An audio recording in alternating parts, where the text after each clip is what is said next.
लोगों से मैंने जब बातचीत करता हूं तो उनके मन में बड़ा ही कंफ्यूजन है कि ये है क्या है। सबसे पहले तो जब भी हम डिजिटल करेंसी की बात करते हैं, डिजिटल रुपीस की बात करते हैं, immediately everybody is correlating with the crypto currency. तो आगे बढ़ने से पहले जिनके पास में क्रिप्टो करेंसी की नॉलेज है या जो ज़्यादा नॉलेज रखते हैं, उनसे मैं क्षमा चाहते हुए मैं रुई लेकर आया हूं कि वो थोड़ी देर के लिए अपने कानों में रुई लगा दें क्योंकि ये किसी भी तरीके से क्रिप्टो करेंसी से कोरिलेशन नहीं है। क्रिप्टो करेंसी बिल्कुल डिफरेंट आइडिया है। क्रिप्टो करेंसी आप ऐसे मान सकते हैं कि जैसे नक्सलाइट्स हैं, नक्सली हैं, वो कहते हैं कि हम सरकार चलाते हैं, तो नक्सली भी सरकार चलाते हैं और एक भारत सरकार है। तो अगर नक्सलियों की सरकार को हम भारत सरकार से कंपैरिजन करेंगे तो हमारे मन में बहुत सारी अव्यवस्थाएं आ जाएंगी। ठीक इसी तरीके से जब हम डिजिटल रुपीस की बात करते हैं तो क्रिप्टो करेंसी को जैसे ही ऐड करते हैं then there is a great confusion. तो वो कंफ्यूजन आपको अपने मन में नहीं रखना है। डिजिटल रुपी और कुछ भी नहीं है। जब मुद्रा का प्रारंभ हुआ, पहले अगर किसी के पास में गेहूं है और वो बकरी लेना चाहता है, गेहूं है और वो कपास लेना चाहता है, तो चीजें एक्सचेंज होती थी। फिर लोगों ने कहा कि यार मेरे पास में तो वो चीज नहीं है जो मैं दे सकूं, या किसी व्यक्ति ने कहा कि गेहूं के बदले में मैं ये चीज तो नहीं लूंगा। तो धीरे धीरे करके करेंसी का विकास हुआ। अब जब करेंसी का विकास हुआ तो उस समय भी मन में ये चीजें आई होंगी लोगों के मन में कि यार ये तो हो सकता है नकली हो जाए, ये हो जाए, वो हो जाए, बहुत सारी चीजें हुई होंगी। और धीरे धीरे करके लोगों ने सदियों के बाद में करेंसी को एक्सेप्ट किया होगा as a way of exchange, कि मैं आपको एक रुपया दूंगा, एक टोकन दूंगा और उस टोकन के बदले में आप मुझे गेहूं देंगे। इनिशियल स्टेज पर बड़ा डिफिकल्ट रहा होगा। आप सोचिए अब से हजारों साल पहले। तो कभी भी कोई भी चीज आती है उसे एक आम जनमानस में आने के लिए वक्त लगता है और उसे एक सीखने के लिए पहले दिमाग उसको लगाना पड़ता है। वही हालत क्रिप्टो इसकी डिजिटल रुपीस की है। डिजिटल रुपीस और कुछ भी नहीं है। भारत सरकार जैसे रुपया जारी करती है, उसकी जो भी फिलॉसफी है कि हमारे पास में इतना गोल्ड होगा तो हम इतना रुपया जारी करेंगे। मान लीजिए उसे 1 लाख करोड़ रुपए के नोट छापने हैं, तो वो 1 लाख करोड़ के नोट छापने के बजाय वो डिजिटल फॉर्म में उन नोटों के रुपए जारी कर देंगे। वो 10 रुपए का होगा, 20 रुपए का होगा, 50 रुपए का होगा, 500 रुपए का होगा, 1000 का होगा, 2000 का होगा। और जैसे इनिशियल स्टेज पर पेटीएम आया था तो पेटीएम का कोई डायरेक्ट कोरिलेशन बैंक के साथ में नहीं था। पेटीएम अपने आप में एक वॉलेट था, लेकिन पैसा उसमें या तो क्रेडिट कार्ड से आता था और या फिर बैंक अकाउंट से आता था। ठीक ऐसे ही आपको एक वॉलेट मिलेगा, एक एप्लीकेशन मिलेगा। उस एप्लीकेशन को आप 3 स्टेजेस होंगी।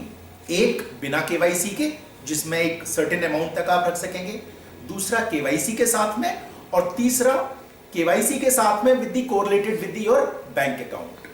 भारत सरकार ने इनिशियल स्टेज पर 4 बैंकों को इसका लाइसेंस दिया, जिसमें एसबीआई है, आईसीआईसीआई बैंक है, इंडिया फर्स्ट है और यस बैंक है। उनके साथ में उसने, जैसा विदित जी ने कहा कि होलसेल और रिटेल। होलसेल का मतलब आप में से कई लोग बैंकर हैं, तो एक चेस्ट होता है। चेस्ट में आरबीआई पैसा नए नोट भेजता है या पुराने नोट भी वहां पर रखे रहते हैं। तो ये होलसेल हो गया कि आरबीआई बैंकों को नए नोट देगा या पुराने नोट देगा। और दूसरा है कि मुझे नए नोट चाहिए तो मैं क्या करूंगा। एक तरीका यह है कि मैं बैंक के चेस्ट से जाकर ले आऊं, और दूसरा तरीका है कि मैं आरबीआई की लाइन में जाकर लगूं और वहां से मुझे 2 गड्डी मिल जाएगी एवरी डे।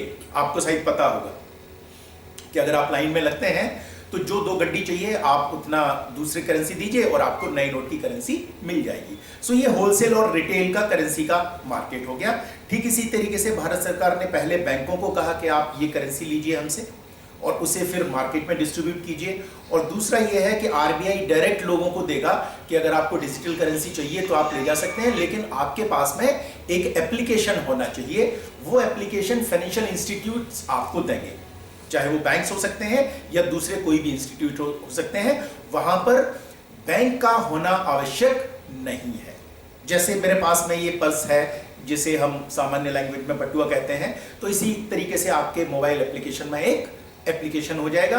वहां पर वो करेंसी आएगी और उस करेंसी को आप किसी दूसरे व्यक्ति को आराम से दे सकते हैं।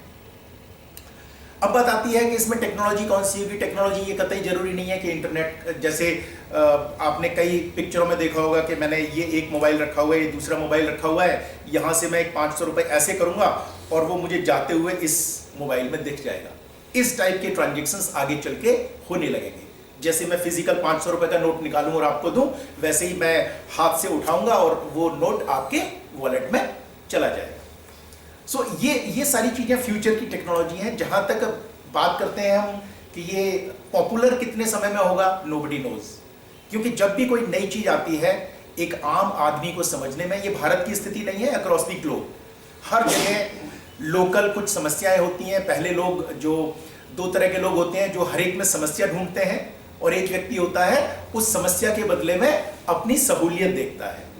चाहे वो पेटीएम हो, पेटीएम को भी बड़े दिन के बाद में लोगों ने एक्सेप्ट किया, उसने 10 रुपए का कैशबैक, 15 रुपए का कैशबैक दिया। और मैं बड़ा आश्चर्य करता हूँ, अपने बेटे से भी डिस्कस करता हूँ कि आजकल की युवा पीढ़ी 10 रुपए का कैशबैक और 50 रुपए के कैशबैक के लिए लगी रहती है। मैं कहता हूँ इससे तुम्हारी जिंदगी चल जाएगी क्या?